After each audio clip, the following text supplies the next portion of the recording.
What's up, guys? Welcome back to ManCave Collectible Reviews. Coming at you this week with a little bit different type of video. We're going to talk about something that I don't talk about very much on the channel, and that is Marvel trading cards. So as you can see from the thumbnail, as you can see beside of me, we've got the Marvel Masterpiece 1992 set. Now this is the full set, 1 through 100. I know there's 10 additional cards that did not fit in this. I would love to get them in here.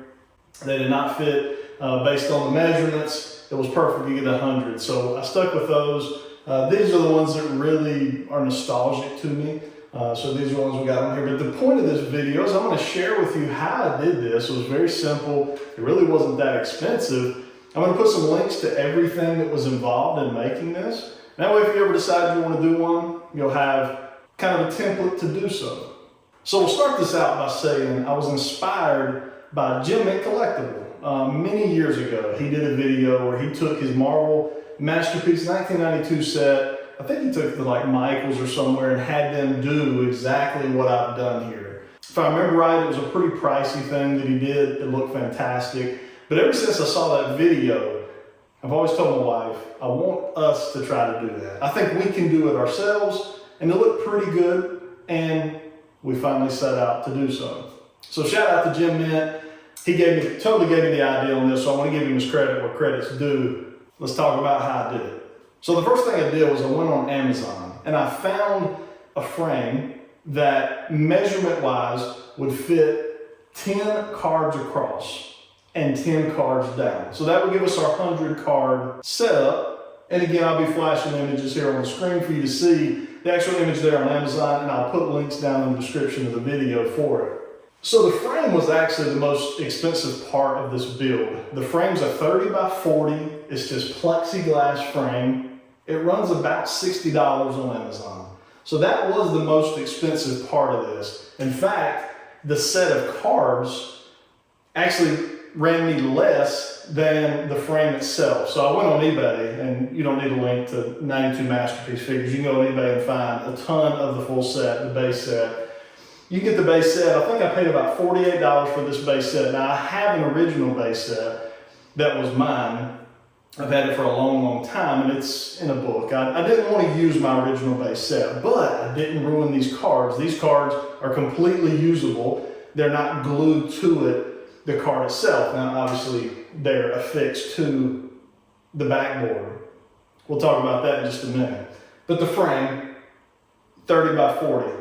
That was a perfect fit for the 100 cards. Again, 10 up and 10 across. So the next thing is very important, and that is, how did we secure the cards on the backboard? I talked to my wife and explained to her I did not want to ruin the cards, and I want to give a big shout out to my wife because she did the work on this. She's very meticulous. She did the work, the measurements, she did all of that. I just kind of put the plan in place, ordered all the parts or accessories, whatever we want to call them. I ordered everything we needed, and then she basically took an entire Sunday afternoon and made this thing happen. So I purchased 120, it was a 120 pack of MTG top loaders with a black backing. So a clear front, a black backing. A lot of you card gamers will know what I'm talking about there, like your Pokemon cards, that type of thing. So it's got a black back on it. That's what these are. The black back I knew would just kind of blend into the background, into the felt background. Now the felt background, we purchased the felt. So this backing came with just a regular kind of brownish color backing. But I wanted the felt backing. I thought that would give it a little more of a premium vibe or a premium look by having the felt backing on it. So we bought just a massive piece of felt backing. I'll throw up an image here. We just laid that over the backboard, cut it to size, and then glued it to it. We just used kind of some hobby glue. Nothing special there, you pick your own glue out. So there's really no link for that. But just that kind of a hobby type glue and put the backing to it. But we took those top loaders and we put the cards in the top loaders. Now, here's the thing that I think really makes this one stand out, no pun intended. You'll see what I mean there. What is holding the card and the top loader to the felt backboard is an adhesive pad. So it's a pad that's a little bit thick. It's 3 millimeters in thickness.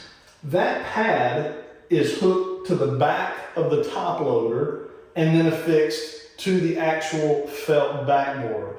We glued that on both sides. So the card is just in the top loader. It's not glued in any way. The top loader is then glued to the pad, and the pad is then glued to the backboard. So what that did was it actually brought the card up. And I'll try to get some video here to kind of show you. It's hard to see on the camera, but when you see it in real life, it really makes a lot of sense and it looks good. It brings that card up off of the felt backing. So it kind of gives it a 3D look versus the card just being smacked straight to the felt backing.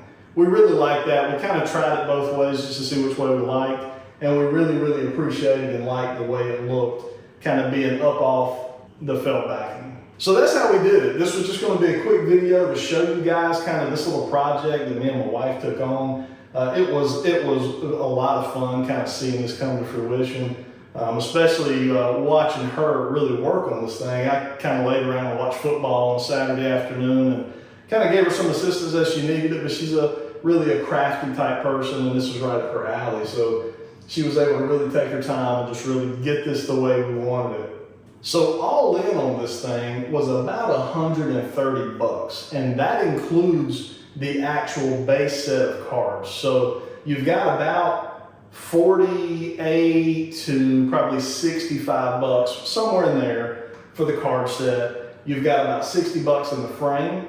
The top loaders and the sticky pads on the back were about $6 or $7 a piece. And then the felt was about 20 bucks. It was a very large roll. Unfortunately, because it's 30 by 40, you had to buy kind of a big roll of felt and kind of cut it down to match the backboard. But it put us somewhere in about that $120, $130 range, which I felt was very good for a piece like this. The Marvel Masterpiece 1992 set was probably one of the first things I ever collected as a kid. I can remember my mother taking me to a place called Comics and Cream out here in North Carolina.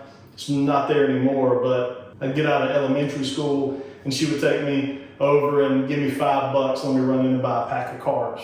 Eventually that evolved into comic books. I started reading comics, collecting the Wolverine series from back in the day in the early 90s.